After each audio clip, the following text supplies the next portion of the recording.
Assalamualaikum warahmatullahi wabarakatuh. Halo semuanya. Perkenalkan, kami dari kelompok 4. Di sini kita akan mempresentasikan tentang barisan dan deret, juga penerapannya dalam bidang agribisnis. Sebelumnya, perkenalkan, aku Rafida Novita Andayani, NPM 094. Aku Fania Dinova dengan NPM Akid 127. aku Rajwa Nela Husna dengan NPM 123. Aku Syifa Salsabila dengan NPM 122. Aku Alvina Hairnisa dengan NPM 121. Mari kita simak videonya. Dadah! Yang pertama yaitu barisan. Pengertian barisan secara singkat yaitu daftar bilangan yang disusun secara berurut dari kiri ke kanan yang memiliki pola tertentu di setiap sukunya. Contohnya 2, 4, 6, 8. Suku-suku tersebut memiliki pola loncat 2. Ada juga 1, 4, 9, 16 dan seterusnya yang disebut pola bertingkat. Yang pertama adalah barisan aritmatika. Barisan aritmatika adalah barisan yang sukunya didapatkan dari suku sebelumnya melalui penjumlahan atau pengurangan bilangan. Nah, barisan aritmatika sendiri memiliki selisih yang konstan atau tetap, yaitu di antara dua suku yang berurutan. Rumusnya adalah UN sama dengan A ditambah N dikurangi 1 dikali B, di mana UN sendiri adalah suku ke N, A adalah suku pertama, N adalah banyaknya suku, dan B adalah beda atau selisih barisan aritmatika. Berikutnya adalah contoh soal dalam penerapan agribisnis. Nah, ini dia contoh soalnya. Karena sudah diketahui A, N, dan B-nya, maka kita hanya tinggal memasukkan ke dalam rumus barisan aritmatika, di mana A-nya adalah 80, N-nya adalah 7, dan B-nya adalah 10. Jadi U7 sama dengan 80 ditambah 7 dikurangi 1 dikali 10, sama dengan 80 ditambah 6 dikali 10, sama dengan 80 ditambah 60, sama dengan 140. Jadi, timun yang dihasilkan dalam minggu ke-7 adalah 140 kg.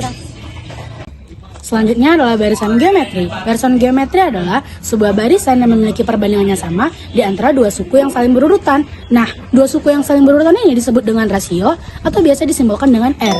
Apa sih rumus dari barisan geometri ini? Rumusnya adalah UN sama dengan A dikali R pangkat N dikurang 1. UN sendiri adalah suku ke N, A adalah suku pertama, R adalah rasio, dipangkatkan dengan N adalah jumlah suku yang ingin diketahui dan dikurangi oleh 1. Untuk mencari R atau rasio sendiri adalah suku kedua dibagi suku pertama sama dengan suku ketiga dibagi suku kedua dan seterusnya. Nah, selanjutnya kita akan masuk ke pembahasan contoh soal geometri dalam agribisnis. Ini dia soalnya. Nah, gimana sih cara ngerjain soal ini? Yang pertama, kita harus cari tahu dulu rasionya. Dengan cara membagi suku kedua dengan suku pertama, maka 200 dibagi 100 sama dengan 2. Lalu kita masukkan ke rumus suku ke N sama dengan A dikali R pangkat N dikurang 1. Yang mana suku ke 6 sama dengan 100 dikali 2 pangkat 6 dikurang 1. Sama dengan 100 dikali 2 pangkat 5. Nah, 2 pangkat 5 sendiri sama dengan 32, maka 100 dikali 32 sama dengan 3.200. Maka di tahun berikutnya jumlah pohon cabai, di tahun ke-6 jumlah pohon cabai adalah 3.200. Selanjutnya, deret. Apa itu deret? Deret adalah penjumlahan dalam suatu barisan. Deret dibagi menjadi 2, ada deret geometri dan deret aritmetika. Contohnya, ada suatu barisan.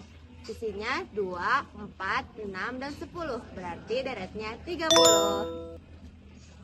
Deret aritmatika. Pengertian mengenai deret aritmatika adalah jumlah suku-suku secara keseluruhan dari barisan aritmatika.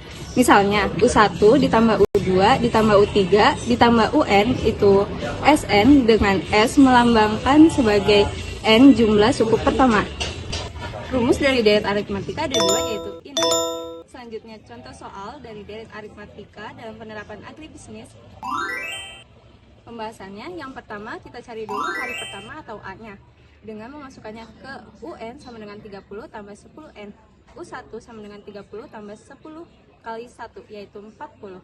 Selanjutnya kita cari hari terakhir atau hari ke-20, memasukkannya ke UN sama dengan 30 tambah 10N. U20 sama dengan 30 tambah 10 kali 20 yaitu 230. Selanjutnya memasukkannya ke rumus SN sama dengan N per 2 kurung A tambah UN. S20 sama dengan 20 bagi 2 kurung 40 tambah 230 dengan total secara keseluruhan adalah 3.700. Maka petani mendapatkan totalnya 3.700. Jadi kesimpulannya, agribisnis tidak terlepas dari konsep matematika seperti barisan aritmatika, barisan geometri, deret aritmatika, dan deret geometri. Sekian yang dapat kita sampaikan, kurang lebihnya mohon maaf. Terima kasih. Wassalamualaikum warahmatullahi wabarakatuh. Bye-bye.